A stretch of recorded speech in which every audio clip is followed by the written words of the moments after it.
8 billion साल पहले जब बिग बैंग हुआ तब उस वक्त की एंट्रोपी बहुत ज्यादा लो थी और तब से लेकर अब तक ये एंट्रोपी लगातार बढ़ रही है। एंट्रोपी का मतलब बहुत ही सिंपल है। मान लीजिए कि आपके घर के पास अभी अभी एक बहुत बड़ी बिल्डिंग का कंस्ट्रक्शन हुआ है और वो पूरी तरह से बनकर तैयार हो गई है। अब इस मोमेंट से उस बिल्डिंग की एंट्रोपी वक्त के साथ बढ़ती चली जाएगी। अभी जो बिल्डिंग बिल्कुल स्टेबल और ऑर्डर्ड स्टेट में नजर आ रही है उसमें धीरे धीरे क्योस बढ़ता चला जाएगा।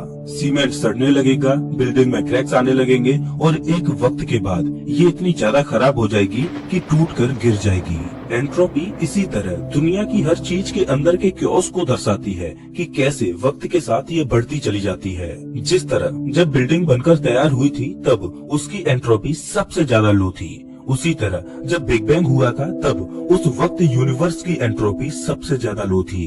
एंट्रोपी की सबसे बड़ी खासियत ये है कि ये ऑर्डर्ड नहीं होता।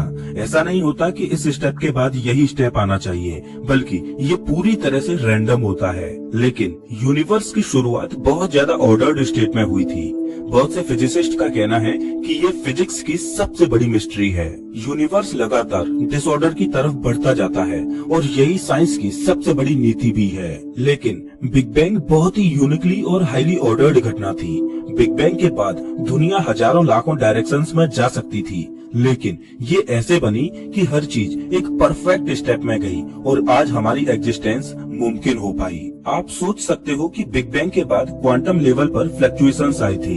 इस लेवल पर डिसऑर्डर का रेट बहुत ही ज्यादा हाई होना चाहिए था, लेकिन ऐसा बिल्कुल भी नहीं हुआ। बेशक आज के समय में यूनिवर्स का डिसऑर्डर बढ़ गया है, लेकिन ये मिस्ट्री आज तक कोई सुलझा नहीं सका है कि आखिर यूनिवर्स इस तरह से क्यों बना। लेकिन मैंने आपको एंट्रोपी के बारे में इतना कुछ क्यों बताया? क्योंकि ब्लैक होल्स इस दुनिया में मौजूद एक ऐसी चीज है जिसकी एंट्रोपी बहुत ही ज्यादा हाई है। ये भी एक ऑर्डर्ड स्टेट यानी कि स्टेबल स्टार्स के सुपरनोवा होने से बनता है। कहीं न कहीं हमारी इस दुनिया में और ब्लैक होल्स के बनने में बहुत सी सिमिलरिटीज हैं। तो क्या ये नहीं हो सकता कि ब्लैक होल्स और यूनिवर्स एक ही प्लेन में एग्जिस्ट करते हों? मेरे ख्याल में ब्लैक होल्स इस दुनिया में बनने वाले सबसे यूनिक नेचुरली अकरिंग चीज है। आज के समय में जो ब्लैक होल्स हमें मिले हैं वो हमारे सूर्य की तुलना में लाखों करोड़ों गुना बड़े हैं। जब हम कॉस्मोलॉजी के बारे में पढ़ते हैं तब हम यूनिवर्स के बहुत लार्ज स्केल के स्ट्रक्चर की बात करते हैं।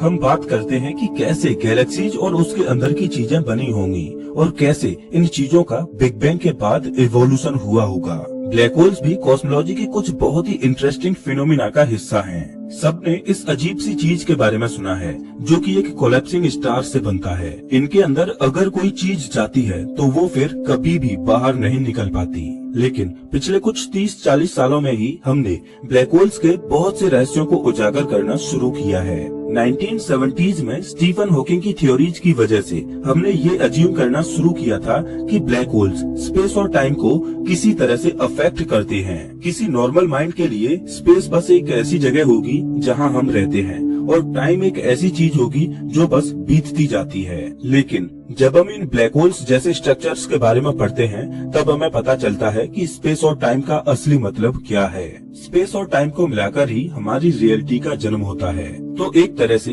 ब्लैक होल्स को पढ़कर हम अपनी रियलिटी को बेहतर तरीके से समझ पा रहे हैं। जरा सोचकर देखिए कि ब्लैक होल्स स्पेस का एक ऐसा रीजन है जिसके अंदर से लाइट तक बाहर नहीं निकल पाती। आखिर इस ब्लैक होल के अंदर है क्या?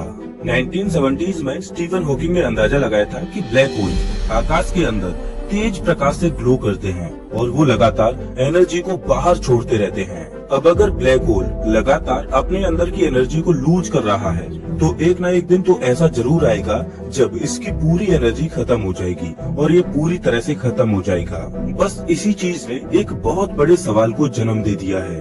अगर हम कह रहे हैं कि ब्लैक होल के अंदर जाने वाली चीज फिर कभी बाहर नहीं आती, तो जब ब्लैक होल अपनी पूरी एनर्जी को लूज करके नष्ट हो जाता है तब इसके अंदर गई हुई चीजों का क्या होता है? स्टीफन हॉकिंग ने कहा था कि ब्लैक होल के अंदर से एक रेडिएशन निकलता है।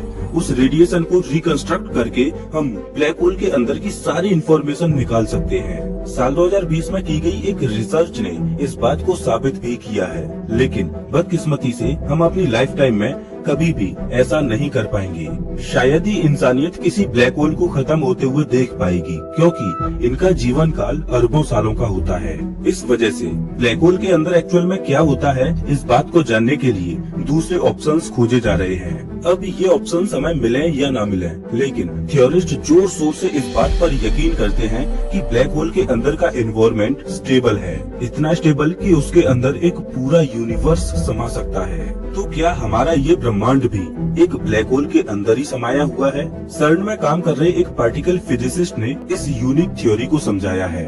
आज के समय में हम जितने भी ब्लैक होल्स को देखते हैं, उनका मास बहुत ही ज्यादा हाई होता है। उनके अंदर इतना वॉल्यूम होता है कि हमारा पूरा का पूरा सोलर सिस्टम आसानी से उनके अंदर समा सकता है। लेकिन हमारे इस ऑब्जर्वेबल यूनिवर्स का क्या? ऑब्जर्वेबल यूनिवर्स यानी कि दुनिया के वो हिस्से जिन्हें हम देख पा रहे हैं, समझ पा रहे हैं। हमें पता है कि ये ऑब्जर्वेबल यूनिवर्स लगातार एक्सपेंड होता जा रहा है, लेकिन आखिर ये किसके अंदर एक्सपेंड हो रहा है? कुछ भी नहीं के। दरअसल स्पेस ही वो चीज है जो एक्सपेंड होता जा रहा है। अब क्योंकि ये एक्सपेंशन बिग बैंग के समय से ही होता आ रहा है, इसीलिए हमें ये भी अच्छे से पता है कि इस दुनिया के कुछ हिस्से ऐसे हैं जो हमारे लिए पूरी तरह से अनऑब्जर्वेबल हैं। हम नहीं देख सकते कि बिग बैंग की शुरुआत स्पेस के कौन से पॉइंट से हुई थी। सिंपल भाषा में बोलूं तो वो रीजन हमारे ऑब्जर्वेबल यूनिवर्स के एरिया से बाहर है। यूनिवर्स के ये पार्ट्स हमसे इतने दूर हैं कि हम उन्हें नहीं देख सकते। इस ऑब्जर्वेबल यूनिवर्स को हम एक स्फीयर का शेप देकर इमेजिन कर सकते हैं, एक फाइनाइट यूनिवर्स की तरह जिसकी बाउंड्रीज होती हैं। इस वक्त हमारा observable universe 93 billion light years के डायामीटर का है।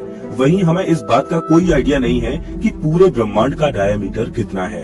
तो क्या ऐसा हो सकता है कि ऑब्जर्वेबल यूनिवर्स का जो डायामीटर है, जिसे हम देख पा रहे हैं, वही एक्चुअल में ब्लैक होल का भी जिसके अंदर शायद हम रह रहे हैं, और शायद ये यूनिवर्स उतना ही बड़ा है। बेशक कुछ लोगों के मन में आएगा कि स्पेस लगातार एक्सपेंड हो रहा है, इसीलिए हम ब्लैक होल के अंदर तो बिल्कुल भी नहीं हो सकते।